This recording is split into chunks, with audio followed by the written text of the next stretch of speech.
सबको जय हिंद।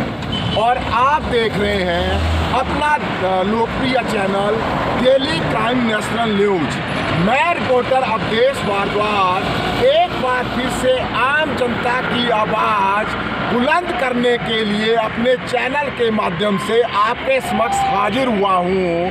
और ये हमारा बहुत बड़ा दुर्भाग्य है, ये हमारा बहुत बड़ा दुर्भाग्य है। और मैं धन्यवाद करता हूँ उस संविधान का और उस संविधान निर्माता का जिसने मीडिया को fourth pillar of the democracy का दर्जा दिया।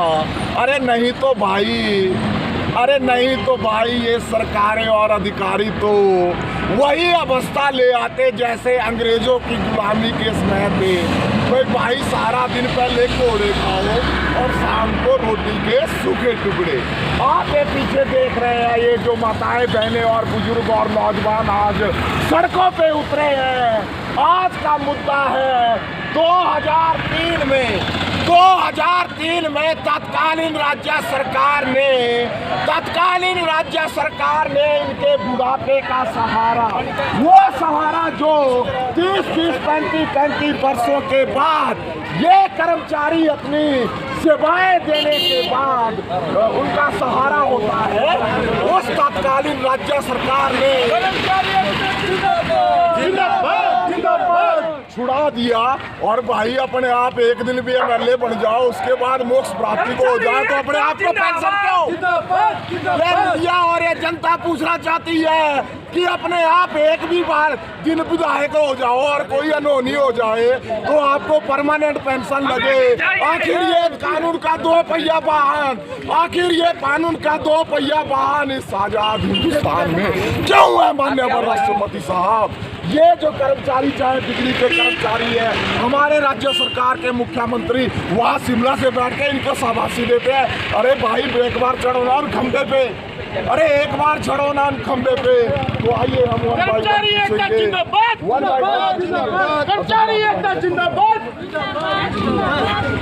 मैं परशुराम वाड़ी जगदीश चलते रहो फिजिकल एजुकेशन से हूँ, यूपी हूँ।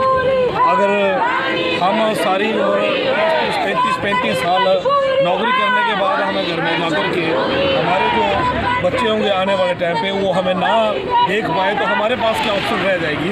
हमारे पास कोई ऑप्शन नहीं है। जब एक नेता बड़े आराम से 2 साल 3 साल एमएलए रह करके पेंशन लेता है, उसके बाद फिर एमपी का इलेक्शन लड़ लेता है, फिर एमपी की पेंशन भी ले रहा है, तो हमारे लिए क्यों नहीं हो रही है? अच्छा, सबसे बड़ी बात आई है इस राज्य सरकार के प्रतिनिधियों पे उठी है कि एक दिन से लेके 1 साल तक भी अगर वो एमएलए रह जाते हैं तो इन साहबजादों को 70-80 हज़ार पेंशन फटाफट लग जाती है। अरे याद करो जो हमारे 23 वर्ष के नौजवान इस हिंदुस्तान को आज़ाद करने के लिए भगवान को प्यारे हो गए। और ये जो इंडियन आर्मी के हमारे सशस्त्र बल के जवान वहाँ पे अपनी कुर्बानियाँ दे रहे हैं ना, ये बिल्कुल भी ये आम जनता मुख्यमंत्री जयराम सरकार ये बिल्कुल भी सहन नहीं करेगी। आइए अब हम अपनी मातृशक्ति से मिलते हैं। तो वो दो जब ये अपने मंत्री और विधायक नहीं पहनते तो कुछ नहीं। जो विधायक हैं, मंत्री हैं, उनको विधायक हैं जैसे ही वो एक दिन भी अगर विधायक बनते हैं तो उनको पेंशन लगती है। हम 30 साल 35 साल नौकरी करने के बाद भी हमें कोई बुढ़ापे का कोई सहारा नहीं है। हमें कोई ये पता नहीं है कि हमें पेंशन लगेगी कि नहीं लगेगी, 500 लगेगी, 1000 लगेगी कि 2000 लगेगी। हम चाहते हैं हमें ओल्ड पेंशन लगे और हम सभी साथी शिमला तक मार्च करेंगे और अपनी जो बात है सरकार तक पहुंचाएंगे। ओपीएस जिंदाबाद। अच्छा देखो, हमारे यहाँ पे जो कर्मचारी दिन रात काम करते हैं वो बोलते हैं पैदल मार्च करेंगे और बड़े बड़े कांड होते हैं और बड़ी बड़ी सुनामी आती है तो मुख्यमंत्री और प्रधानमंत्री वहाँ वो देखते हैं ऊपर से हेलीकॉप्टरों से देखते हैं। और हेलीकॉप्टर भाई इन लोगों की, इन मजदूरों की, हमारे टैक्स के पैसे चलता है राज्य सरकार। एक खंड के प्रधान। अच्छा, अभी हमारे साथ जुड़े हैं यहाँ के ब्लॉक के जो भी प्रेसिडेंट है, सर बताएं गुरु जी। मैं सबसे पहले तो मीडिया का धन्यवाद करना चाहता हूँ कि ये हमारी कवरेज कर रहे हैं, इसलिए मीडिया बंधुओं का धन्यवाद। मैं सदर खंड का प्रधान होने के नाते ये कहना चाहता हूँ कि 1881 से पुरानी पेंशन व्यवस्था जो है वो सरकार ने लागू की थी। जो देश को लूटने के लिए आए थे, अगर वो हमें पुरानी पेंशन दे सकते थे तो आज देश में कौन से फाइनेंस आ रहे हैं कि हमारी पेंशन बंद करना पड़ी। कर्मचारियों को आज मजबूरन सड़कों पर उतरना पड़ रहा है। मेरी माननीय जयराम ठाकुर से विनम्र प्रार्थना है कि वो जितनी जल्दी हो सके इस पुरानी पेंशन को बहाल करें, ताकि कर्मचारी जो जिस कार्य के लिए रखे गए हैं वो अपने कार्य को बखूबी निभा सकें और हमें सड़कों पर उतरना ना पड़े। अच्छा, आपका प्रोफेशन क्या है? मैं शिक्षा विभाग में कार्यरत। हरिओम हरिओम। अरे ये तो हमें पता है दुनिया को कि अधिकांश नेता अंगूठा छाप है, पर जो कूड़े लुके हैं 2, 4, 5 से लेके भाई 12, 10 पड़े हैं। अरे शर्म करो। अरे ये शिक्षक, ये गुरु जिनके बिना गति नहीं है, वो सड़कों पे चले किसके लिए?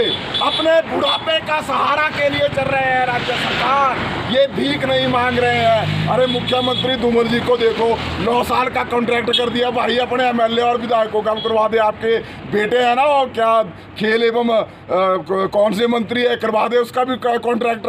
4 साल 25,000 रुपये तनख्वाह मिले, आधा महीना आगे 30,000 मिले, फिर लगेगा पता ना क्या दर्द होता है, क्या दर्द होता है। और एसीसी का सारा के सारा पैसा, उनकी यहाँ की सुविधाएं ले रहे हो अपने हमीरपुर और घुमारू के लिए, बिल्कुल भी नहीं सहेंगे।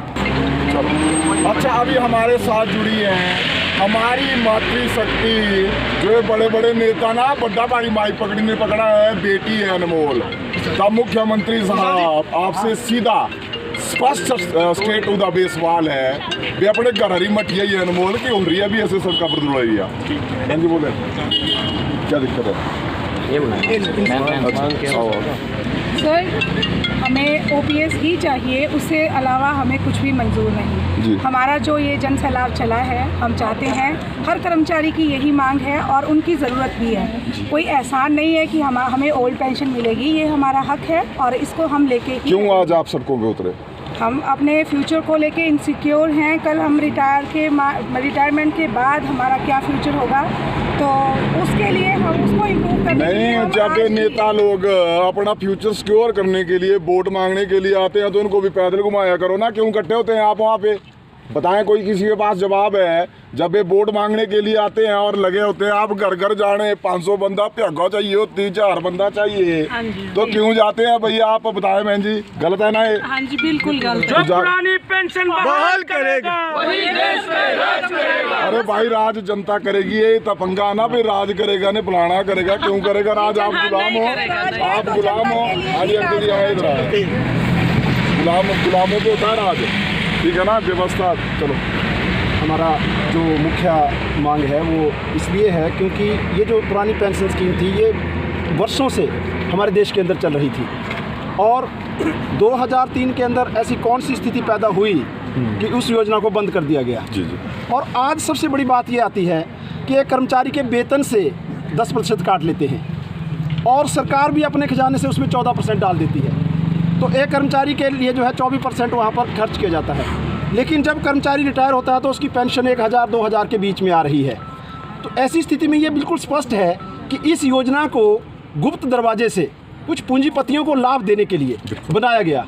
ये मजदूरों के लिए नहीं बनाई गई है, ये जो है वो कुछ पूंजीपतियों को लाभ देने के लिए बनाई गई है। इसमें ना सरकारी खजाना बचाया गया है, ना ही कर्मचारी को बचाया गया है। इसमें अगर बचाया गया है तो कुछ हमारे जो कैपिटलिस्ट हैं उनको इसके अंदर जो है वो सर्वाइवल किया गया है। तो आज हमारी सबसे बड़ी लड़ाई जो है, इतने वर्षों से हम बात कर रहे हैं और आज मुख्यमंत्री कहते हैं कि 2 से ढाई महीने चाहिए।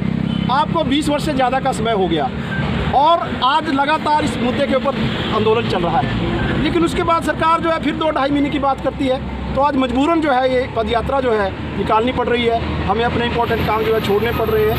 तो आज सरकार के पास कोई ऐसा पक्ष नहीं है। सर, आप बताएं, ये जो अपने तत्कालीन राज्य सरकार के कौन मुख्यमंत्री साहब थे, 9 साल का कॉन्ट्रैक्ट लिया, कौन साहब थे वो? धूमल साहब थे? कौन थे? नाम तो ले लो, ये तस्वीर लगा के लगा लेते हो, उनके नाम है, खरा काम करेगा उसके आगे लगाओ ना। धूमल जी ने किया था ना। अच्छा, बोले आप क्या बोलना चाहते हैं इसके बारे में?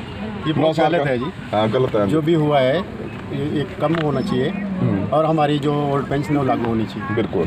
तो इसके लिए आप इन पूरी सरकारों को क्या संदेश देना चाहते हैं? भाई, ये जो आपने 9 साल का कॉन्ट्रैक्ट कर दिया था, आपके साथ अन्याय हुआ, क्या बोलना चाहते हैं आप? एक शब्द में, एक सुर में सारे बोलो कि तत्कालीन जिस सरकार ने आप लोगों का 9 साल का कॉन्ट्रैक्ट कर दिया, उनको क्या बोलना चाहते हैं आप? बोलिए एक सुर में। मैं बोलना चाहूँगा, बोलिए जनाब, बोलिए। हमारा जो ये मुद्दा है ओपीएस को लेके है, मात्र हमारी सरकार से एक ही मांग है कि पुरानी पेंशन योजना को बहाल किया जाए।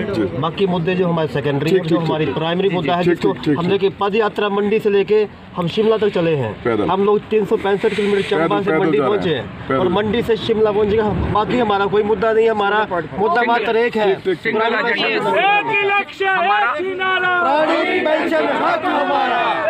तो आज हमारी ये पद यात्रा बिलासपुर के सिलापड़ में मंडी से चलकर पहुंची है। हम इसके संदर्भ में ये बताना चाहते हैं आपके चैनल के माध्यम से कि हमारा सिर्फ एक सिंगल एजेंडे के ऊपर ये जो संगठन है new pension scheme employees association Himachal Pradesh बना है। हम सिर्फ पुरानी पेंशन चाहते हैं। हमारी सरकार से ये मांग रहेगी कि हमारी बात को जल्द से जल्द सुना जाए और पुरानी पेंशन बहाल की जाए। ऐसा ना हो, मैं आज दावे के साथ आपके चैनल के माध्यम से बताना चाहता हूं कि जल्द से जल्द पुरानी पेंशन बहाल कर दी जाए। ऐसा ना हो देर हो जाए, ऐसा ना हो देर हो जाए और कैश करके कोई दूसरा ही ले जाए। हम मुख्यमंत्री महोदय से पुनः निवेदन करना चाहेंगे कि हमारी जो मांग है पुरानी पेंशन की, उसको जल्द से जल्द बहाल किया जाए। धन्यवाद। अच्छा सर, बोले, क्या बोलना चाहते हैं? हम सर यही बोलना चाहते हैं, अगर ये एक दिन के लिए भी एमएलए बन जाते हैं तो इनको पेंशन लग जाती है, और कर्मचारी अगर 35 साल नौकरी कर रहा है उसके बावजूद वो खाली हाथ घर को वापस आ रहा है, तो इसके लिए इन सरकारों को शर्म आनी चाहिए। क्योंकि जब हम वृद्ध हो जाएंगे ना तो हम कोई मजदूरी कर सकते हैं, हमारे पास कुछ देंगे नहीं, तो हम उसके बाद क्या करेंगे? हम यही बोलना चाहते हैं कि हमें पुरानी पेंशन बहुत ज़्यादा ज़रूरी है। ये जो सरकार है अपने लिए चाहिए थोड़े ही टाइम काम करे, लेकिन अपने इनके लिए पेंशन जो है ये लगा लेते हैं। लेकिन हम इतनी साल नौकरी करते हैं, हमें कोई पेंशन नहीं है, हमारे बुढ़ापे के लिए कोई सहारा नहीं है। क्या यही बूढ़े होंगे, हम भी होंगे? इनके लिए पेंशन ज़रूरी है, हमारे लिए ज़रूरी नहीं है। बिल्कुल, बहुत बड़ा एक मातृशक्ति से सवाल आया है भाई, ये लोग बुढ़े नहीं होंगे, क्या पता भाई अमृति पी लिया हो, हमें क्या पता। बड़े बड़े जगहों पे रहते हैं, श्रीखंड की यात्रा करते हैं, शिमला की यात्रा करते हैं, हम तो पैदल आदमी चले हुए हैं, पैदल। अगर कहीं अमृति पी लिया होगा तब तो कुछ नहीं होगा, अमर है। जय हिंद।